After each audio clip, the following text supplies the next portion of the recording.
घर में भगवान शंकर की जो भी मूर्ति हो, चाहे शिव की हो, चाहे किसी भी देवी देवता की मूर्ति हो, पर एक अंगुष्ठ से बड़ी नहीं होनी चाहिए। कितनी? जम के बोलिए। जैसे ये जमीन से बस इस अंगूठे को खड़ा कर लो, इससे बड़ी मूर्ति घर में नहीं है।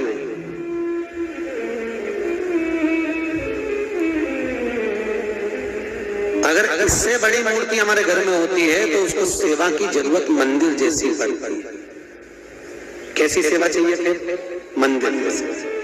अगर इससे छोटी मूर्ति है तो आप उसको शक्कर का भोग लगा दो, खड़ी शक्कर रख दो, मिश्री रख दो, गुड़ रख दो, तुम्हारी मर्जी पड़े कैसे भी कपड़े पहना दो।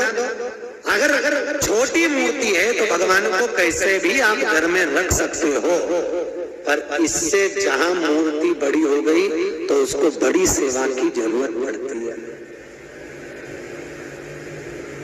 और हमेशा याद रखो, शिवलिंग घर में जो शंकर भगवान का शिवलिंग होता है वो कभी पोला नहीं होना चाहिए। वैसे तो हिंदू धर्म की शास्त्र रीति कहती है कि घर में कोई भी मूर्ति पोली नहीं होना चाहिए, किसी भी मूर्ति को पोला नहीं होना।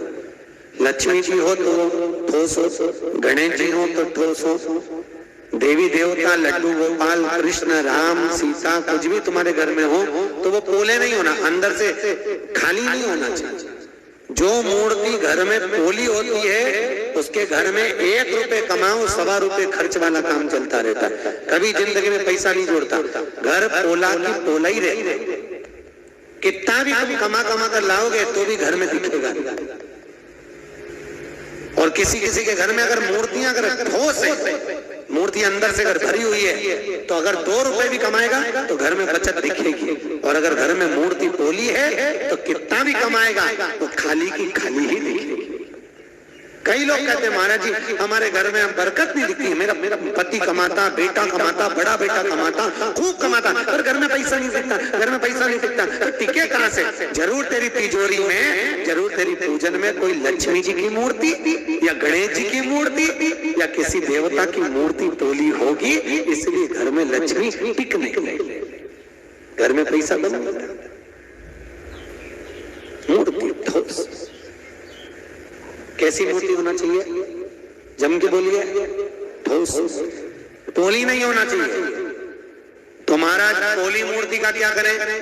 तो कुछ मत करो, मेन लाओ बाजार से, रान लाओ या मेन लाओ, कुछ भी मेन लाकर मोम लाकर, वो मोम नहीं होता, उस मोम को पिघलाकर उस मूर्ति के अंदर भर दो। पर मूर्ति ये नहीं कि अपने को पोली है तो घर से बाहर निकाली, उसको ठोस करो, उसको ठोस। अगर मूर्ति पोली रहती है तो 2 क्रम होते हैं, एक तो लक्ष्मी नहीं टिकती, दूसरी घर में कोई ना कोई व्यक्ति एक ना एक बीमार पड़ा ही रहता है। एक ठीक होगा दूसरा बीमार पड़ेगा, दूसरा ठीक हुआ तीसरा बीमार पड़ेगा। मतलब डॉक्टर में कहीं ना कहीं किसी ना किसी रूप में हफ्ते में महीने भर में पैसा जाना है, जाएगा